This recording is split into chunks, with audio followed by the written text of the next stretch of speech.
Many centuries ago, a great disaster called the Sundering struck Kalimdor. It was caused by the misuse of powerful magic by the Highborn, attracting evil demons known as the Burning Legion. They brought chaos and destruction to the land, causing much sadness and suffering among the Night Elves. In the aftermath of this tragedy, the Night Elves made a rule. Magic was forbidden, for it had brought only pain and sorrow.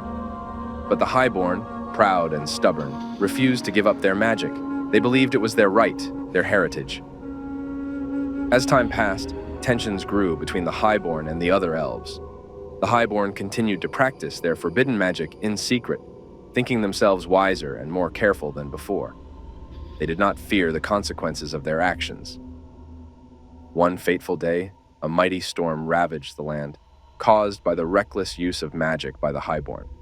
The other Night Elves, fearful and angry, decided enough was enough. They banished the Highborn from their homeland, casting them out into the unknown. But the Highborn were not afraid. They saw their exile as an adventure, a chance to explore new lands and continue their magical studies. And thus, the Highborn set forth into the wide world, leaving behind their past and embracing their uncertain future.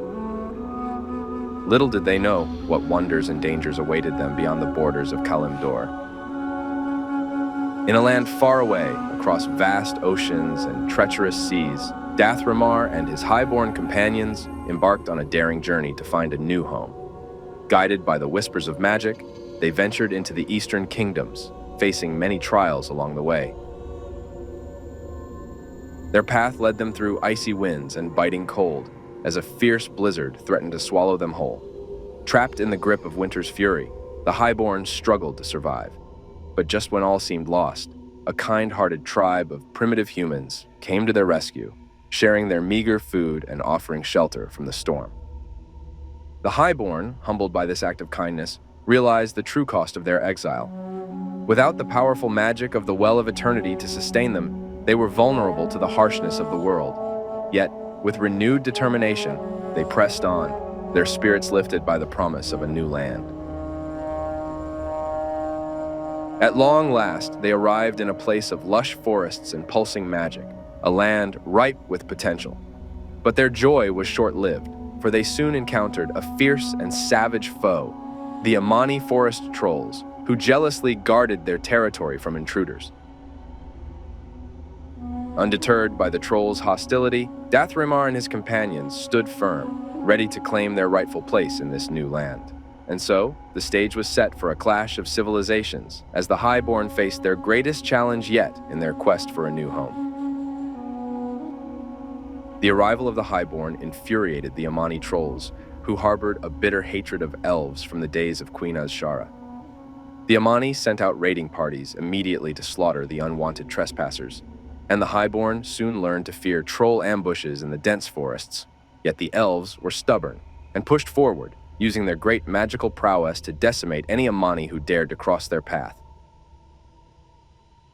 The constant skirmishes fostered a mutual bitter enmity between the Amani and the Highborn. Despite the trolls' ferocity, the elves finally reached the nexus of ley lines they had been seeking. Powerful torrents of arcane energy converged in the vibrant forests. In a moment that left his followers speechless, Dathramar unveiled a vial filled with the essence of the Well of Eternity.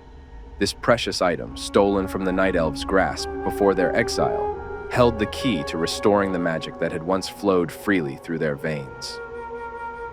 With a steady hand, he poured the enchanted water from the vial into a serene lake nestled at the heart of their new home.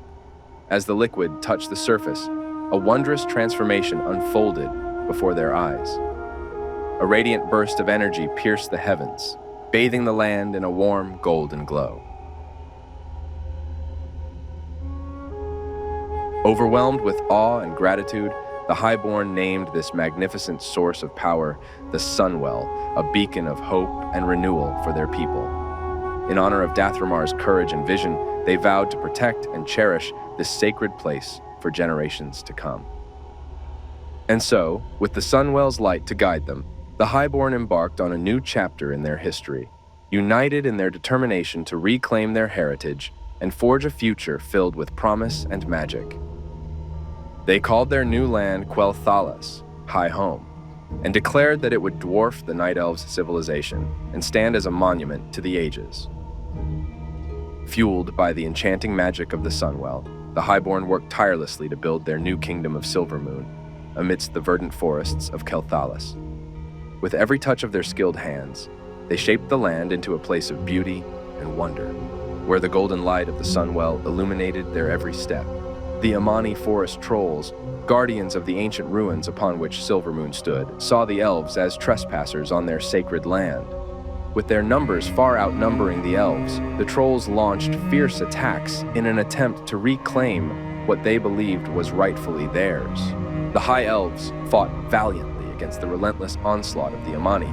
Though they wielded the powerful magic of the Sunwell, the elves struggled to hold their ground against the overwhelming might of their foes.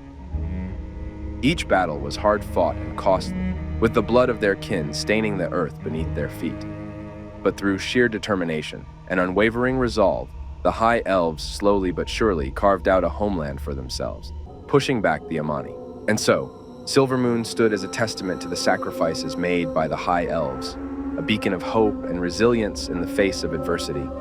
Though the scars of war marred the land, the elves knew that they had paid the ultimate price for their freedom and the chance to build a new future in their beloved kingdom.